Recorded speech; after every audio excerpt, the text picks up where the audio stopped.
नमस्कार भाइयों, Vishu online form centre में आपका स्वागत है। आज ये वीडियो जो भी डाली थी थोड़ी देर पहले कि हरियाणा में लॉकडाउन लगाया गया है, उसी के बारे में कि जो लॉकडाउन लगाया गया है 7 दिन का हरियाणा में, तो उसमें क्या खुला रहेगा, क्या बंद रहेगा, तो उसके बारे में है ये न्यूज़।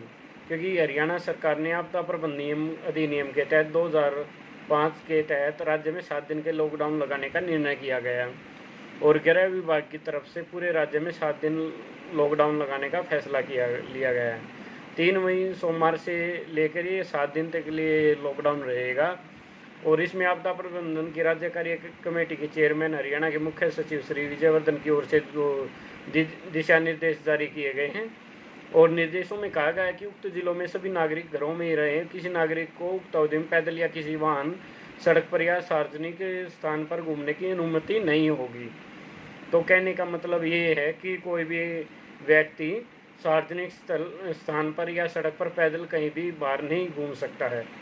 किसी को अर्जेंटली वर्क है तो वो ही बाहर निकल सकता है और उसमें जिन व्यक्तियों और सेवा में छूट देगी, ऐसे में जो लोग लॉ एंड ऑर्डर से जुड़े हुए हैं, आपात सेवाओं में तैनात हैं, जैसे इनमें म्यूनसिपल सेवाएं, पुलिस, सेना, सीआरपीएफ, यानी कि जो भी वर्दीधारी कर्मचारी हैं, जो बेल्ट की नौकरियां हैं, स्वास्थ्य विभाग हो गया, बिजली विभाग हो गया, अग्निशमन फायर ब्रिगेड हुआ, मान्यता प्राप्त मीडिया कर्मी, मीडिया वाले भाई हैं जो, और कोविड-19 के अंतर्गत काम कर रहे सरकारी कर्मचारी जो कोरोना महामारी में जो काम कर रहे हैं सरकारी, और इस अवधि के दौरान पहचान पत्र दिखाकर आने जाने में इन्हें छूट मिल सकेगी। इसके अलावा किसी परीक्षा में शामिल होने या परीक्षा ड्यूटी आदि पर जाने के लिए लोगों को भी एडमिट कार्ड, पहचान पत्र दिखाकर आने जाने में, यानी कि किसी भाई का एग्ज़ाम है तो उस पर भी छूट रहेगी।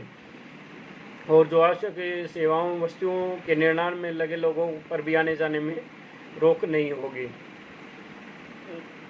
तो ये थे भाइयों मेन जो न्यूज़ हैं और इसके साथ में ही छूटें वो भी और भी दे रखी हैं। जैसे राज्य के अंदर बाहर और आवश्यक वस्तुओं को ले जा रहे वाहनों पर भी कोई रोक नहीं होगी, यानी कि जो भी आवश्यक वस्तु में सामान जुड़ा है, जैसे खाद्य सामग्री है, मेडिकल इक्विपमेंट है, लोडिंग ये पास लोडिंग है, लोडिंग के स्थानों की वेरिफिकेशन के बाद ही जारी होंगे।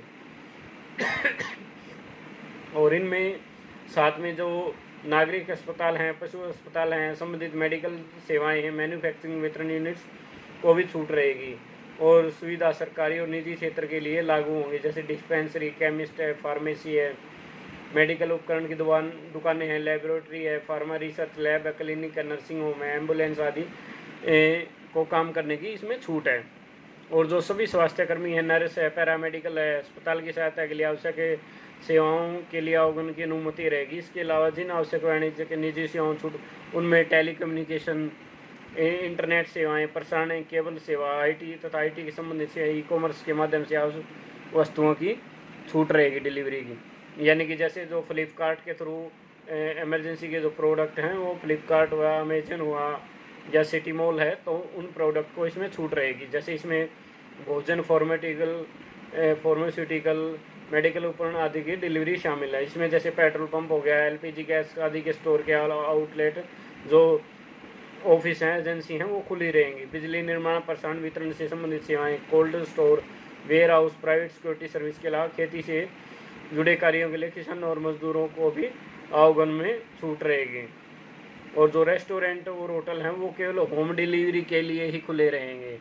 और राज्य में अंतर्राज्यीय कटाई और बिजाई कार्यों के लिए कृषि में बागवानी में उपयुक्त होने वाले उपकरणों के लिए राज्य के अंदर है, यानी कि जो भी किसान भाई हैं, उनके अगर कोई कृषि में कोई उपकरण यूज़ होता है तो उसको राज्य से बाहर लाने और ले जाने के लिए छूट रहेगी।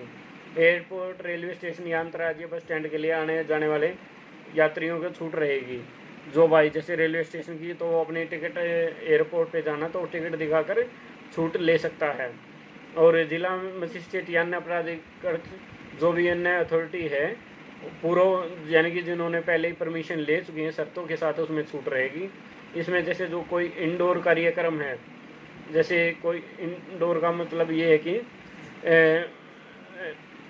बंद भवन है, उसमें 30 आदमियों की व्यक्तियों की, और जो आउटडोर है, जैसे खुला बगीचा हो उसमें 50 व्यक्तियों के लिए से अधिक का कार्यक्रम नहीं किया जा सकेगा शादी का। और मुख्य सचिव ने ओर से जारी दिशा निर्देशों में कहा गया है कि लॉकडाउन की अवधि में छूट प्रदान की गई है। इसके बावजूद जो भी प्रोटोकॉल स्वास्थ्य विभाग द्वारा समय समय पर बताए जाएंगे उनका सख्ती से पालन करवाना सुनिश्चित करेंगे। और इसके साथ में ये भी कहा कि सभी औद्योगिक इकाइयों उद्योगपतियों संबंधितों को सल हरियाणा पोर्टल पर पास के लिए आवेदन करना अनिवार्य है। और जारी निर्देशों में स्पष्ट रूप से कहा गया है कि संबंधित क्षेत्रों में उक्त प्रतिनिधियों को पालन न करने के खिलाफ सेक्शन 51 से 66 आपदा प्रबंधन अधिनियम 2005 के खिलाफ IPC की धारा 188 के तहत कानूनी कार्रवाई की जाएगी। यानी ये कि सरकार की ओर से जो ऑर्डर आया है उसमें यही कहा गया है कि जो ज़रूरी सेवाएं हैं वो ही चालू रहेंगी। जैसे कोई कर्मचारी है बाहर दूसरे राज्य का है तो वो जा सकता है, अपना आई कार्ड दिखाकर वो उसमें छूट मिल सकती है, या किसी को वैसे बाहर जाना है रेलवे स्टेशन एयरपोर्ट पे। और जो ज़रूरी कार्य से जुड़े लोग हैं या जो ज़रूरी सेवाएं हैं जैसे खाद्य सामग्री है, मेडिकल इक्विपमेंट हैं, तो उन लोगों को आने जाने की छूट रहेगी। या कर्मचारी हैं जो स्वास्थ्य सेवाएं से जुड़े हुए हैं या अग्निशमन जो भी ज़रूरी सेवाएं से, केवल उन्हीं कर्मचारियों को छूट रहेगी और लोगों को कहीं भी घर से बाहर निकलने की इसमें अनुमति नहीं है। तो ये थे भाइयों लॉकडाउन संबंधी जो डिटेल थी वो आपको बता दी गई है इसमें कि कौन बाहर जा सकता है कौन बाहर नहीं जा सकता है। तो ये आप वीडियो को अच्छी तरह से देख लेना। अगर आपको वीडियो अच्छी लगी हो तो लाइक कीजिए, शेयर कीजिए और चैनल को भाइयों सब्सक्राइब करना ना भूलें। धन्यवाद।